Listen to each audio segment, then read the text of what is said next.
आप सभी का वापस से स्वागत है नीति प्रोडक्शंस के यूट्यूब चैनल पे। चार्टर एक्ट 1813 को आज हम लोग देखने वाले हैं। इसे ईस्ट इंडिया कंपनी एक्ट 1813 भी कहा जाता है और ये बहुत ही लैंडमार्क हमारे पास हम लोग को एक्ट दिखाई देता है। अब देखिए, अब गवर्नमेंट क्या कर रही है। ये कंपनी जो है अभी ट्रेडिंग के लिए आई थी। अब ट्रेडिंग के बाद ये हमारे इंडिया के एडमिनिस्ट्रेशन में ये पार्टिसिपेट करने लग जाती है, पॉलिटिकल मैटर्स को देखने लग जाती है। तो गवर्नमेंट को लगता है कि अब नई कंपनी के ऊपर ना अब थोड़ा सा ज़्यादा रेस्ट्रिक्शंस लाने की ज़रूरत है, उसको ज़्यादा अच्छे से रेगुलेट करने की ज़रूरत है। तो आगे के हम लोग जितने भी एक्ट देखेंगे वहाँ पर हम लोग हर जगह देखेंगे कि कंपनी के पावर कम होते जा रहे हैं और ब्रिटिश गवर्नमेंट के पावर यहाँ पर बढ़ते जा रहे हैं। तो चार्टर एक्ट 1813 की शुरुआत करते हैं। तो हमारे एंड में, वीडियो के एंड में हम लोग देखेंगे एमसीक्यूज। ठीक है, तो हमारे लास्ट तक बने रहें हमारे वीडियो के साथ। तो भाई ये 20 ईयर्स के लिए सबसे पहली बात तो ये फैक्ट को ध्यान रखने की जरूरत है कि ईस्ट इंडिया कंपनी एक्ट 1813 भी अगर बोला जाए तो चार्टर एक्ट 1813 को ही कहा जा रहा है। और इसमें सबसे मेन काम जो था, ईस्ट इंडिया कंपनी का जो चार्टर जो उसको स्टार्टिंग में मिला था उसको एक्सटेंशन मिला है यहाँ पर 20 साल का। ठीक है, 20 साल का एक्सटेंशन मिला है कि वो अभी भी यहाँ पर क्या करेगी, अपने ट्रेड करेगी। अब लेकिन यहाँ पर हो क्या रहा है, जो ब्रिटेन में और भी जो ट्रेडर्स हैं और जो व्यापारी हैं, वो लोग को लग रहा है कि अरे भाई ये सिर्फ ये कंपनी क्यों कमा रही है, हमको भी कमाना है, हमको भी पैसे चाहिए। तो मोनोपोली बस बन के रह गया है इनके पास, ये गलत है। तो हमको भी मार्केट में एंट्री चाहिए, हमको भी इंडिया में एंट्री चाहिए। तो यहाँ पर गवर्नमेंट क्या करने वाली है, इनकी मोनोपोली को यहाँ पर समाप्त करने वाली है। पहले टोटल मोनोपोली थी इस कंपनी के पास, अब कंपनी की मोनोपोली कम हो गई, सिर्फ दो चीज़ों में रह जाएगी। एक चाइना के साथ ट्रेडिंग में, और एक रहेगा कि अगर जो चाय का जो ट्रेडिंग कर रहे हैं ना, चाय की जो यहाँ पर व्यापार कर रहे हैं, उस पे इनकी मोनोपोली रहेगी। अब बैकग्राउंड की बात की जाए तो हम लोग ठीक है, तो यहाँ पर हम लोग इसका मेन वही रहता है, ब्रिटिश मर्चेंट्स जो रहते हैं वो और जो इंडस्ट्रियलिस्ट रहते हैं वो लोग प्रेशर डालते हैं पार्लियामेंट के कि हम हमारे लिए भी ओपन करो। ठीक है, तो company had become territorial power. अब यहाँ पर क्या हो रहा है, कंपनी बहुत सारे एरिया को एक्वायर कर चुकी है, तो अब ये टेरिटोरियल पावर या फिर प्रादेशिक क्षेत्र शक्ति या फिर क्षेत्रीय शक्ति यहाँ पर बनते जा रही है। अब यहाँ पर रेगुलेशन की ज़्यादा ज़रूरत पड़ेगी। तो भाई यहाँ पर की प्रोविजंस के बारे में बात कर लेते हैं, क्वेश्चन यहीं से आते हैं।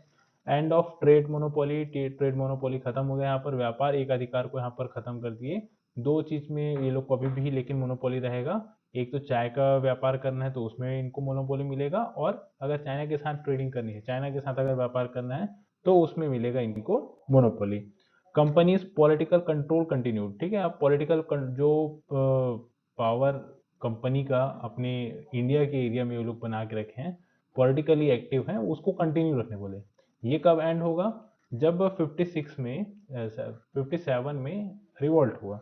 57 के रिवोल्ट के बाद 58 में महारानी एलिजाबेथ जो है उनका यहाँ पर प्रपत्र आएगा, उनकी घोषणा होगी, और पूरी तरह से पॉलिटिकल एडमिनिस्ट्रेटिव पावर ये पूरा का पूरा कंट्रोल कर लेगी ब्रिटिश गवर्नमेंट। ठीक है, तो अभी फिलहाल तो चलेगा। तो 1813 में 1813 में जो यहाँ पर इसको और एक्सटेंशन मिला है, कब तक के लिए, अगेन 20 साल के लिए एक्सटेंशन मिला है। 20 साल तक एडमिनिस्ट्रेटिव और पॉलिटिकल जो पावर है, जो कंट्रोल है, वो अभी भी कंपनी के हाथ में रहने वाला है। अब प्रमोशन ऑफ एजुकेशन की बात करते हैं, लोग एजुकेशन को प्रमोट करने की बात करते हैं, लेकिन पूरी तरह से फालतू बात है। ये लोग कभी भी हमें एजुकेट करने के लिए पढ़ाना नहीं चाहते थे, ये एजुकेट करना चाहते हैं हम लोग को क्लर्क बनाने के लिए, ताकि इनका काम बनता रहे। इनको चाहिए थे वर्कर्स, ये लोग को चाहिए थे नौकर। तो यहाँ पर जितना भी यहाँ पर खर्च करने की लोग बात करते हैं, यहाँ पर बात करते हैं कि 1 लाख रुपए पर ईयर यहाँ पर खर्च किया जाएगा, लेकिन ये सब पूरी हवाबाजी वाली बात रहती है। एक्चुअल में यहाँ पर ये लोग हम लोग को सिर्फ क्लर्क बनाना चाहते हैं। और आज भी हमारा जो एजुकेशन सिस्टम है, क्योंकि अभी तक पूरी तरह से इंडिया वाला भारतीय हमारा नहीं हो पाया है जो एजुकेशन सिस्टम है, तो यहाँ पर अभी भी ये प्रॉब्लम्स बनी हुई है कि हमारे दिमाग में यही है कि हमको नौकरी करना है। हमें बिजनेस के बारे में इसलिए ज़्यादातर लोग बिजनेस के बारे में नहीं सोचते हैं। ये एक कारण है, क्योंकि यहाँ पर ये लोग क्लर्क बनाना चाहते हैं, ये लोग नौकर बनाना चाहते हैं। और वही शिक्षा पद्धति हम लोग को प्रदान की, और वही शिक्षा पद्धति चल ही रही है। अगला हम लोग देखते हैं और क्या ये लोग क्या प्रोविजन था, मिशनरी एक्टिविटीज को अलाउ किए। भाई देखो, मिशनरी जो ईसाई मिशनरी है, वो लोग जब पहले इंडिया आते थे, ऐसा नहीं कि अभी से आना स्टार्ट किया, 1813 के बाद से आना स्टार्ट किया, ऐसा नहीं है। ये आ रहे बहुत टाइम से, बट हो क्या रहा था, ये लोग को मतलब ये गवर्नमेंट के थ्रू नहीं आ रहे हैं अब यहाँ पर, और इनको कोई मतलब अनुमति नहीं मिला है, कोई उनको परमिशन नहीं मिला है। लेकिन यहाँ पर ऑफिशियल परमिशन मिल रहा है कि ईसाई धर्म के जो मिशनरी हैं वो लोग आएँ और धर्म और शिक्षा का बढ़ावा देने के लिए यहाँ पर काम करें। लेकिन ये बढ़ावा देने वाली बात नहीं थी, यहाँ पर मेन उनका उद्देश्य था कन्वर्जन कराना। Sovereignty of the British crown acknowledged, ठीक है, ब्रिटिश क्राउन की संप्रभुता स्वीकार की गई, मतलब ओवरऑल जो मेन सोल पावर रहेगा वो किसके हाथ में रहेगा, ब्रिटिश क्राउन के हाथ में रहेगा। और भारत के लिए जो भारत में जो शासन करने वाली अथॉरिटी है वो कौन है अब, वो है ब्रिटिश सरकार। अभी क्वीन एलिजाबेथ नहीं है, उसको घोषणा अभी नहीं हुआ है, ठीक है, बाद में होगा घोषणा। Control over Indian revenues, Indian revenue पे पूरा का पूरा कंट्रोल अब किसके हाथ में रहेगा, ब्रिटिश संसद का रहेगा। ठीक है, पहले किसके हाथ में था, कंपनी के हाथ में था, अब किसके हाथ में है, ब्रिटिश पार्लियामेंट के हाथ में, ब्रिटिश, ठीक है, ब्रिटिश गवर्नमेंट मतलब जो पावर है वो डायरेक्ट वो कंट्रोल करने वाली है। Strengthening of governor general authority, governor general की अथॉरिटी को और ज़्यादा बढ़ा दिए, वित्तीय और सैन्य मामलों में उनकी शक्ति को बढ़ा दिए। मद्रास और बम्बई प्रेसिडेंसी के गवर्नर जनरल इन काउंसिल, ठीक है, ठीक है, उसको जो प्रेसिडेंसी है उनको गवर्नर जनरल इन काउंसिल के अधीन कर दिए, कि गवर्नर जनरल इन काउंसिल अगर कुछ बोल दिया तो भाई वही होगा। यहाँ पर मद्रास और बॉम्बे का ऐसा कुछ नहीं चलेगा। तो ये सारे मेन की प्रोविजंस थे हमारे 1813 के एक्ट के। इसके अलावा जो इसका महत्व क्या है एक्चुअल में, इसका ये लाने का इसका महत्व क्या है, तो एक अधिकार के अंत की शुरुआत होती है यहाँ पर कंपनी के, ठीक है। शैक्षणिक सुधारों में हम लोग देखते हैं पहला कदम, पहली पहली बार यहाँ पर ये लोग शैक्षणिक सुधार की बात करें, शिक्षा के संबंध में ये लोग बात किए। धार्मिक हस्तक्षेप की शुरुआत, क्योंकि ईसाई मिशनरी को भेज रहे हैं तो यहाँ पर धर्म के मामले में हस्तक्षेप करने वाले हैं। ब्रिटिश संसद की बढ़ी हुई भूमिका, अब यहाँ पर ब्रिटिश की मैक्सिमम पावर जो है वो अब किसके हाथ में पहुंच चुकी है, ब्रिटिश गवर्नमेंट के हाथ में पहुंच चुकी है। तो ब्रिटिश संसद जो है यहाँ पर अब प्रोएक्टिवली यहाँ पर काम करने वाली है और अपने हिसाब से चीज़ों को कंडक्ट कराने वाली है। तो इस तरह से हमारा ये पूरा का पूरा एक्ट कंप्लीट होता है। अगर इम्पोर्टेंट प्रोविजन आप एक आउटलाइन की बात करें, जब आप लोग एग्जाम के टाइम पे आप लोग को याद करने के लिए एकदम शॉर्टकट ऐसा एक चार्ट बना लेना चाहिए हर चीज़ का, ठीक है। कोई भी सेक्शन आप पढ़ रहे हैं तो उसका एक छोटा सा ऐसा चार्ट बना लीजिए जहाँ पर आपको पूरा पूरा ब्रीफिंग मिल जाए। तो ब्रीफिंग में देख लेते हैं हम लोग, व्यापारिक अधिकार को समाप्त कर दिया किसके, किसी चीन और चाइना को छोड़ के, ठीक है। शिक्षा निधि 1 लाख रुपए प्रति वर्ष, ठीक है। धार्मिक मिशनरियों को आधिकारिक रूप से प्रवेश की अनुमति मिलती है। कंपनी का नियम और कब तक चलेगा, 20 ईयर्स तक इसको एक्सटेंशन मिला है। ब्रिटिश संसद कंपनी पे ज़्यादा अधिक नियंत्रण करेगी। संप्रभुता किसकी रहेगी, क्राउन की, ठीक है, क्राउन की सर्वोच्च संप्रभुता यहाँ पर रहेगी। अब हम लोग एमसीक्यूज की बात करते हैं, एमसीक्यूज में आ जाते हैं। तो भाई पहला हमारे पास क्वेश्चन क्या दिया हुआ है, 1813 के चार्टर एक्ट के माध्यम से निम्न कथनों पर विचार कीजिए। इसने चीन चाय और चीन के साथ व्यापार छोड़कर भारत में ईस्ट इंडिया कंपनी के व्यापारिक एक अधिकार को समाप्त कर दिया। बिल्कुल सही बात है, एकदम राइट हमारा स्टेटमेंट है। दूसरा क्या बोल रहा है, इसने गवर्नर जनरल की परिषद में एक विधि सदस्य की नियुक्ति की, ये तो गलत है भाई। ये कब होगा भाई, हमारा 1833 के जो एक्ट रहेगा उसमें हमारे पास एक विधि सदस्य हम लोग को दिखाई देता है। तीसरा बोला जा रहा है इसने मिशनरियों को भारत में अपने धर्म का प्रचार करने की अनुमति दी, ये बिल्कुल ठीक है। तो पहला और तीसरा स्टेटमेंट राइट है, दूसरा गलत है, तो हमारा ऑप्शन बी हमारा राइट हो जाता है। अगला क्वेश्चन है, चार्टर एक्ट 1813 के तहत शैक्षणिक सुधारों के संबंध में निम्न कथनों पर विचार कीजिए। ईस्ट इंडिया कंपनी ने भारत में शिक्षा पर प्रतिवर्ष एक निश्चित राशि खर्च करने की प्रतिबद्धता दिखाई, ठीक है भाई, ये बात तो सही बात है।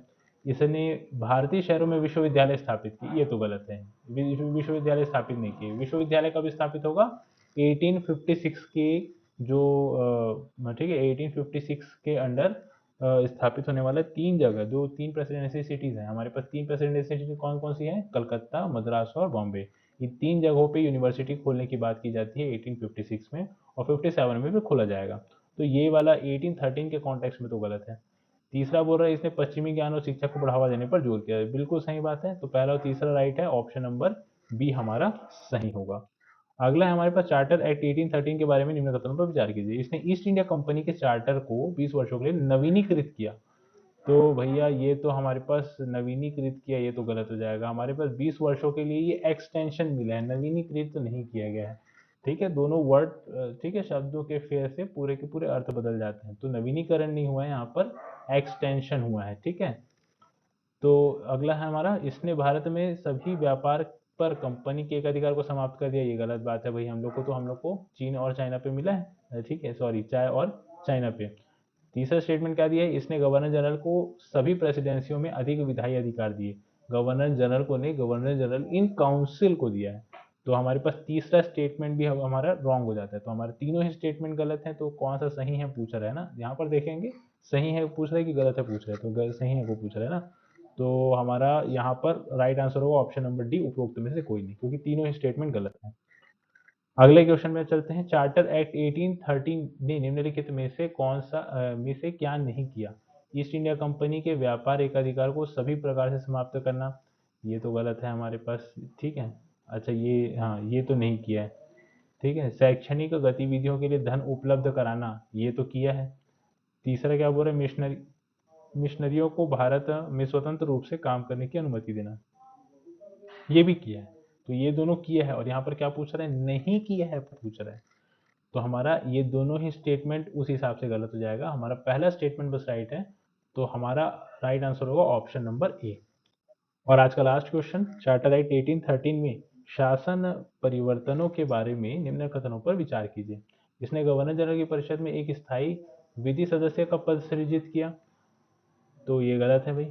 इसने ईस्ट इंडिया कंपनी पर सरकारी पर्यवेक्षण बढ़ाया, ठीक बात है। इसने बेहतर नियंत्रण के माध्यम से भारतीय प्रशासन में सुधार का प्रयास किया, ठीक बात है। तो हमारे पास दूसरा और तीसरा राइट स्टेटमेंट है, मतलब ऑप्शन नंबर बी हमारा सही होगा। इस तरह से हमारा 1813 का एक्ट यहाँ पर कंप्लीट होता है। और हमारे साथ इसी प्रकार बने रहने के लिए आप सभी का बहुत बहुत धन्यवाद। इस वीडियो को लाइक शेयर और सब्सक्राइब जरूर करें, और अगले वीडियो में मिलते हैं हम लोग। धन्यवाद।